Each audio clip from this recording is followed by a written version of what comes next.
3. Assalamualaikum warahmatullahi wabarakatuh. Saya Dwi Putri Handayani dari jurusan Bimbingan dan Konseling Universitas Negeri Malang. Pada kesempatan hari ini saya akan mempresentasikan dari salah satu materi guidance study dari mata kuliah evaluasi dan supervisi yang dibina oleh Bapak Imam Hambali. Untuk materi yang pertama yaitu tentang pengertian dari guidance study. Guidance study sini merupakan kegiatan yang dapat mendorong sebuah komunitas belajar atau learning society yang secara konsisten dan sistematis melakukan perbaikan diri baik pada tataran individual maupun secara manajerial. Nah, selain itu juga guidance study sebagai salah satu model pembinaan profesi pendidik melalui pengkajian layanan secara kolaboratif dan berkelanjutan berdasarkan pada prinsip-prinsip kolegalitas dan mutual learning untuk membangun komunitas belajar seperti itu. Ya. Nah, lalu di sini selain ada pengertian guidance study sendiri, ada juga tujuan dari guidance study. Yang pertama yaitu memungkinkan konselor memikirkan dengan cermat mengenai layanan, materi pokok, dan bidang studi. Jadi di sini konselor memikirkan apa layanan yang akan diberikan kepada siswa dan materi-materi apa yang cocok diberikan ke siswa, dan untuk dilihat efektivitas atau tidak layanan yang akan materi layanan yang akan diberikan kepada siswa tersebut. Kemudian yang kedua ada memungkinkan konselor mengkaji dan mengembangkan pelayanan yang optimal. Nah, dengan guidance study ini, konselor dapat melihat apakah materi yang akan disampaikan kepada siswa itu, apakah siswa sudah cukup memahami seperti dengan cara yang optimal, dan apakah siswa itu dapat atau sudah paham tentang materi yang diberikan oleh konselor. Kemudian yang ketiga, memungkinkan konselor memperdalam pengetahuan mengenai materi pokok yang diberikan kepada siswa. Nah, selain materi yang diberikan kepada siswa, apakah siswa itu sudah memahami? Di sini konselornya juga dapat memahami sendiri apa sih materi itu, apakah itu cocok kepada siswa, apakah ini pas untuk diberikan kepada siswa, misalkan untuk kelas 7 seperti itu. Dan yang keempat, memungkinkan konselor memikirkan secara mendalam tujuan jangka panjang yang akan dicapai siswa.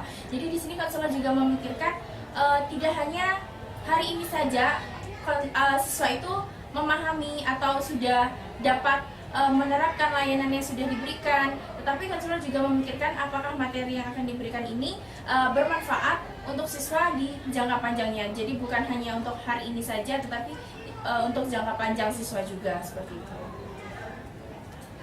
Nah, yang kelima, memungkinkan konselor merancang pelayanan secara kolaboratif. Nah, dalam guidance study ini, konselor berkolaborasi misalkan dengan guru-guru lain, kemudian tentunya sesama konselor dan guru lain, misalkan juga dengan kepala sekolah, seperti itu. Jadi dengan adanya kolaboratif agar dapat memperkuat materi apa yang akan diberikan atau yang cocok untuk siswa seperti itu. Kemudian selanjutnya, memungkinkan konselor mengkaji secara cermat cara dan proses layanan serta tingkah laku siswa.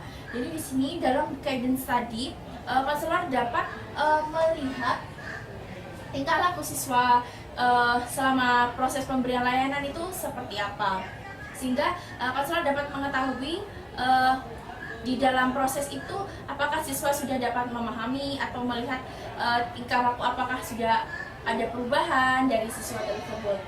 Kemudian memungkinkan konselor mengembangkan pengetahuan pedagogis atau pendidikan yang kuat dengan penuh daya.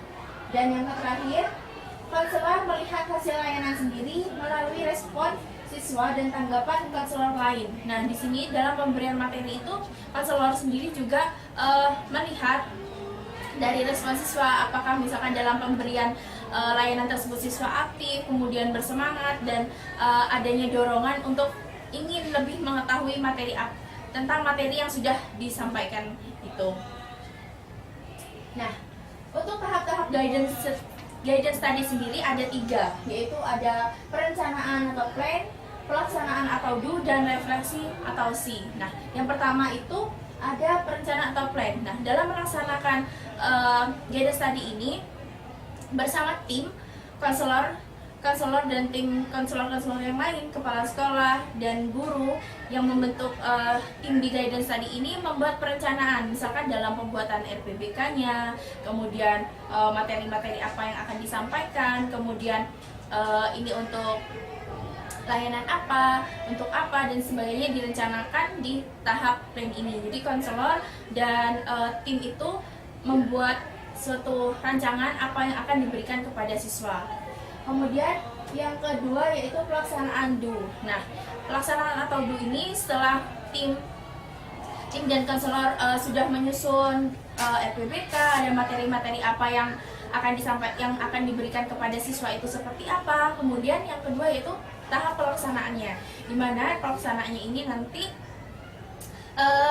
saat pelaksanaan konselor memberikan layanan, kemudian yang berperan di sini adalah konselor. Untuk timnya itu ada di kelas namun tidak ikut memberikan layanan. Jadi di sini hanya untuk menilai siswa dan menilai konselornya. Jadi bagaimana konselor itu dalam berinteraksi dengan siswa, kemudian bagaimana cara penyampaiannya, apakah konselor itu sudah baik dalam pemberian layanan, dan apakah siswa itu juga aktif, kemudian bersemangat. Di situ nanti untuk timnya itu menilai bagaimana proses dari layanan yang diberikan itu.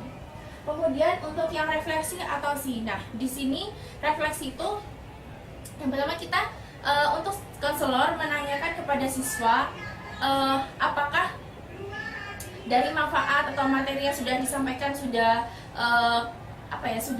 siswa sudah memahami atau tidak, dan kemudian refleksi semacam apa yang dapat dari kesimpulan dari pertemuan ini, itu yang dilakukan konselor kepada siswa. Nah, agar konselor ini nanti dapat menilai apakah siswa itu benar-benar memahami dan apa yang sudah didapat itu benar-benar sudah siswa dapat dipahami, itu alangkah baiknya jika bentuk refleksi ini dalam bentuk tertulis gitu. Jadi siswa melakukannya dalam bentuk tertulis agar nanti konselor juga bisa mengevaluasinya apakah siswa sudah benar-benar memahami dan layanan ini atau materi yang sudah disampaikan apakah benar-benar sudah bermanfaat. Nah, selain itu untuk tim itu tadi merefleksi bersama konselor itu sendiri, merefleksi apakah konselor layanannya sudah baik atau tidak. Jadi menilai dari dua sisi, dilihat dari siswa yang karena dalam pelayanan guidance tadi ini dibentuk dalam suatu kelompok-kelompok agar melihat keaktifan siswa itu sendiri seperti apa, dan melihat apakah konselor sudah berinteraksi dengan siswa dengan cukup baik atau tidak. Di situ nanti setelah selesai pemberian layanan, tim dan konselor itu merefleksikan apa yang sudah didapat, kemudian apakah ini sudah berjalan dengan baik atau bagaimana, seperti itu. Nah, yang terakhir di sini ada manfaat dari guidance study. Nah, manfaat dari guidance study itu sendiri, yang pertama ada penggunaan materi layanan yang konkret untuk memfokuskan pada permasalahan agar lebih bermakna. Jadi di sini dilihat apa sih yang sedang jalan siswa, kemudian dilihat materi apa sih yang akan cocok untuk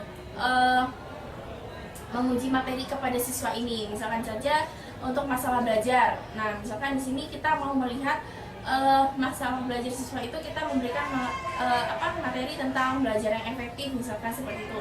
Nah, kita nanti dilihat apakah materi ini sudah benar-benar bermanfaat nggak sih buat siswa, apakah siswa sudah dapat belajar efektif, seperti itu.